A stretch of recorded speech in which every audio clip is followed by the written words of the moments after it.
Right now, Pittsburgh's best sports show is about to begin. Call us or tweet us.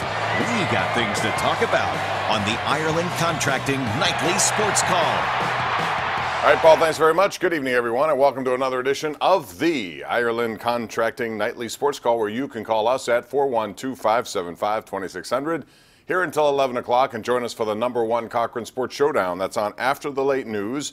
And we are on late tonight, mostly because of the Stormy Daniels interview on CBS and basketball that went over.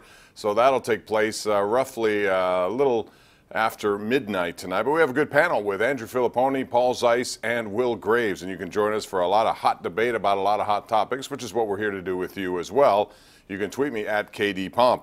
We'll first talk about the Penguins, who beat Philadelphia. A very big game for them, although the last two went to overtime. And in both cases, the Devils and the Flyers had really good chances, as the Penguins did not fully commit defensively.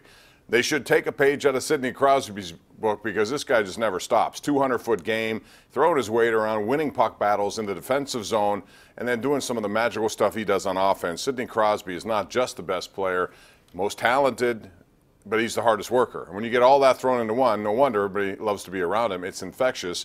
Today we saw Patrick Hornquist play on his line. We'll talk about that a little bit. If you like those kind of situations, would you rather have more speed up there or a guy like Hornquist who goes to the net and does so much good?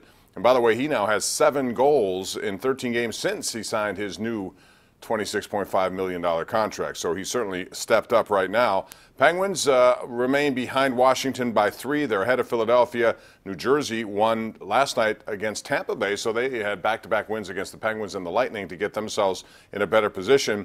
And that puts a lot of pressure on the Florida Panthers, who need to keep winning to try to move into the last wild card position. Over on the other side, well, then you have Boston winning tonight in Minnesota, so they're within 2 of Tampa Bay for first place. That's a big difference, first place in that division versus second or third, because you have to take on Toronto in the first round as opposed to somebody like Florida or New Jersey. But again, matchups will make what happens in the postseason. That's always what makes it interesting to see.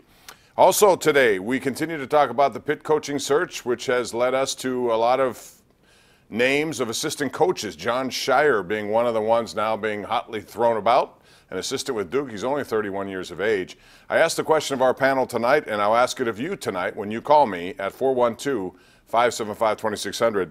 Looking back and knowing everything that we know right now, would it have been better for Heather Lyke just to bring back Kevin Stallings for one more year at least? You had a freshman class that did okay. You would have added Ryan Luther back to it next year, a 4-star recruit coming in, plus some others. You certainly would have been well ahead of where they are right now. So, given what they tried to do was get Danny Hurley, but they miscalculated because he didn't want to come home. And I think there's a difference also. Around here, when you follow Pitt basketball, and if there are ardent Pitt fans, you have one identity of this program, one belief that you believe it can get to. Nationally, that perspective is a little different.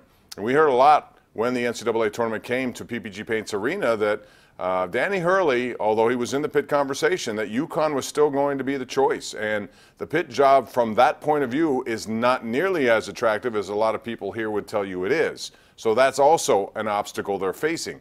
So would they have been better off just bringing back Kevin Stallings and saying go for it one more year? Now, he's not Heather Lyke's guy. Therefore, if he came back for another year and if there was a marginal jump forward and they would have looked better, then it makes it harder to fire him, maybe. Maybe that's how they look at it.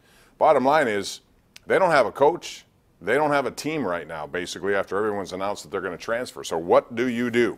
Also talk about the Pirates, because this is the week that the season will open. Thursday in Detroit against the Tigers at Comerica Park. Ivan Nova will go for the Pirates in their opener.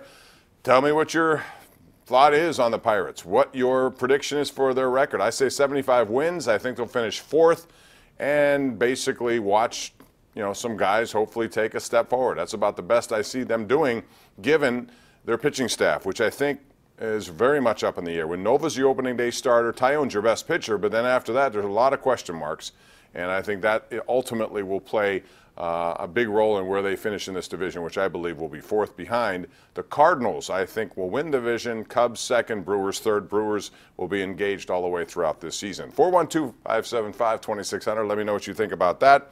We'll also talk about the NCAA. We're down to the Final Four there. Loyola, 11 seed against Michigan, one side of the bracket. #1, Villanova. #2, Number one, Kansas, also 2 number ones on the other side. Nova, last 4 years, 134 wins. That's the new record for Division I teams in a 4-year span. That's a lot of winning. Jay Wright has done a great job there. So we'll open the lines for you, and all you have to do is call. Let me know what you think about these topics and more. We'll take those calls when we come back. You're watching the Ireland Contracting Nightly Sports Call right here on Pittsburgh CW.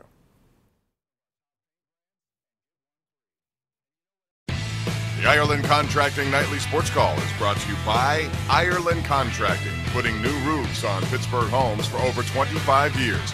Call Ireland Contracting at 1-800-NEW-ROOF.